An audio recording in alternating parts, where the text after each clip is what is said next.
Hello. What does it mean to be stateless? In Eastern Sabah, it means many things to many people. But today, I want to bring you into this complex reality through the story of someone very close to us in Iskul, Anida.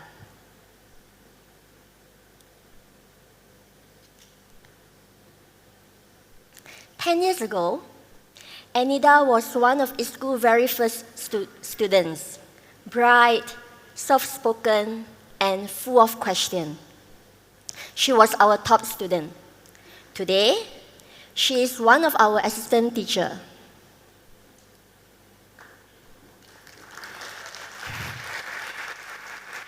In the Bajau language, we call them Masta Arikik, which means young teachers. But behind her determination is a life that reflects what statelessness really looks like. Anida has no birth certificate, no documents. The only paper she holds is a letter from the Ketua Kampung or village chief stating that she is a Bajau Laut. That's it. She grew up in a wooden stilt house above the sea, no electricity, no clean water, no toilet. Like many girls in her community, she lived surrounded by infectious but entirely preventable diseases like scabies, TB, hepatitis B.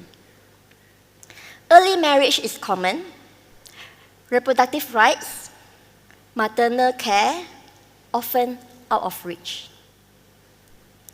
Her grandfather, Apiska, is a Malaysian citizen, but poverty, illiteracy, and absence of a legal marriage certificate kept him from registering the birth of his 6 children. He had married through kawin adat, or traditional marriage, and his wife is undocumented. Without papers, their children remain undocumented. And now, 3 generations later, so do their great-grandchildren. When Anida became pregnant with her second child, we wanted to help her baby to get a birth certificate. So, we supported her through every step, from prenatal care to preparing documents. Because she delivered at home, the process got complicated. We went to the police, courts, hospital, JPN office, village chief, over and over again for confirmations and statutory declarations. Finally, her baby got a birth certificate, but listed under ethnicity was Filipino.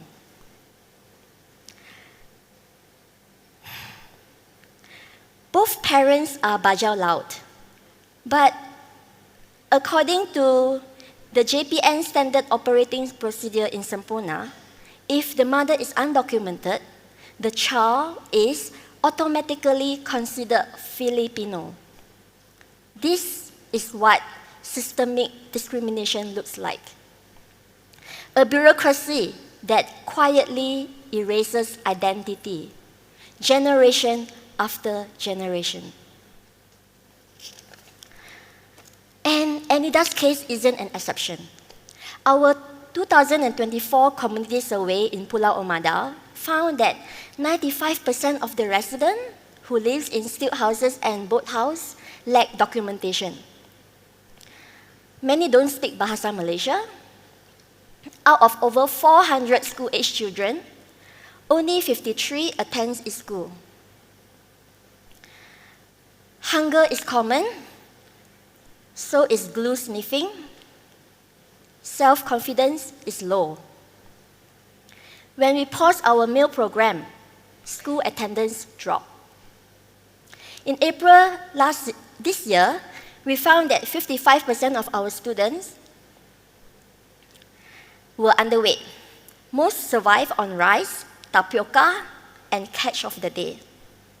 Since 2020, our first aid program has evolved into a small community health center in partnership with MSHR and UPM. We served over 550 patients in the last year.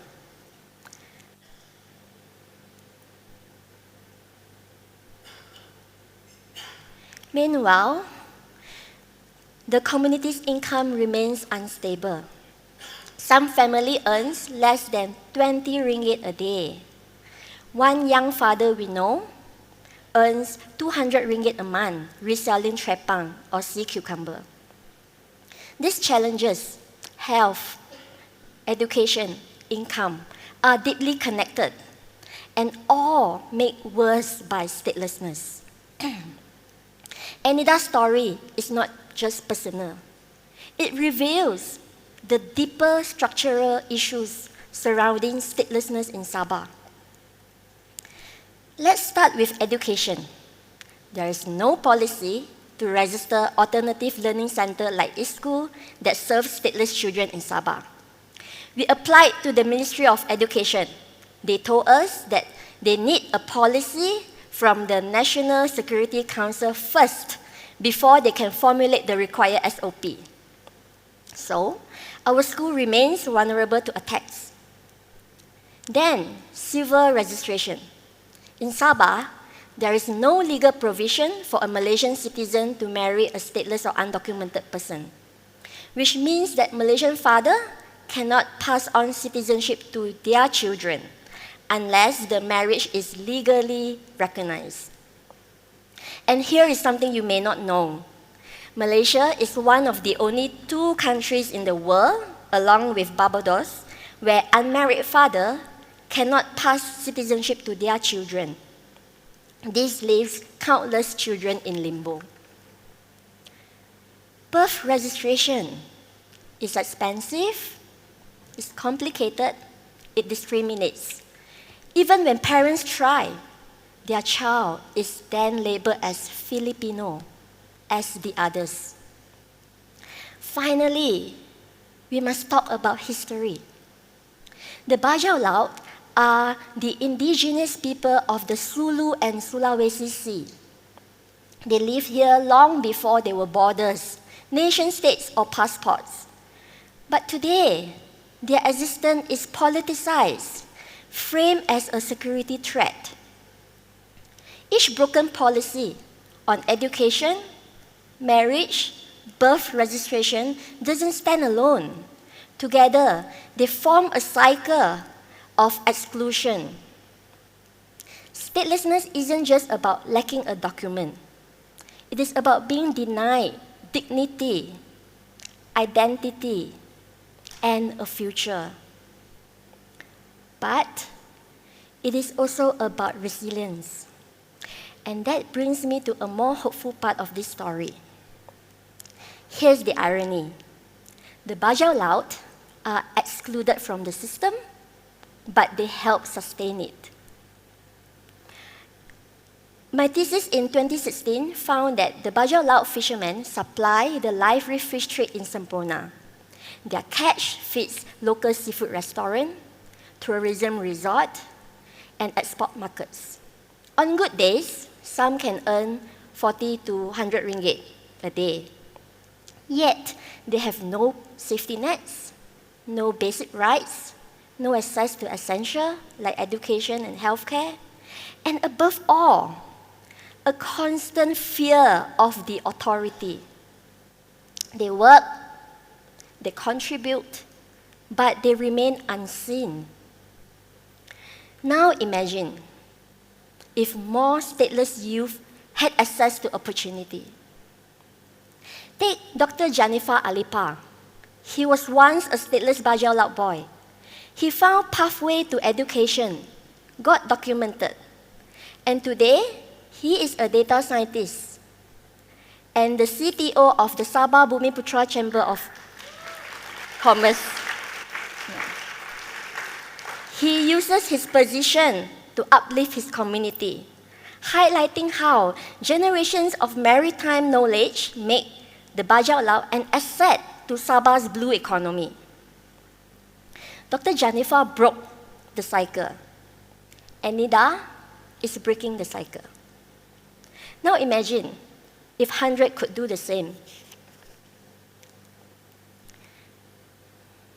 At Iskul, we spent the last 10 years building those chances. We supported over 80 stateless children with education, meals, basic healthcare, along with marine and arts programs. Our youth built floating trash trap, learned traditional weaving, and share their stories through digital media. Through our social enterprise, they earn alternative income by making handmade craft and also producing digital content.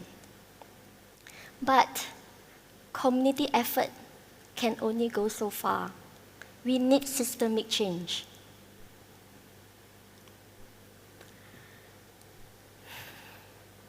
That is why we need to call on the Ministry of Education to allow alternative learning center in Sabah to operate without fear of being shut down. We need to urge the Home Minister to end the SOP in Sempurna JPN that erases indigenous identities by labeling children Filipino if their mother is undocumented. We ask the government to create legal pathway for Malaysian citizens to marry undocumented or stateless partners without losing the right to pass citizenship to their children. And we call on all of you in this room, people with influence, access, and resources, to back youth-led solutions like Iskul and help us build towards the day when stateless youth can lead Iskul themselves. Because the most powerful change comes from within the community. Statelessness isn't just a legal issue. It's the denial of dignity, identity, and belonging. But change is possible through collective action, community-led initiative, and policy reform. Each child, paper or not, deserves the right to learn, to be seen, and to belong. If you would like to be part of this change, come see me after the talk. I would love to connect.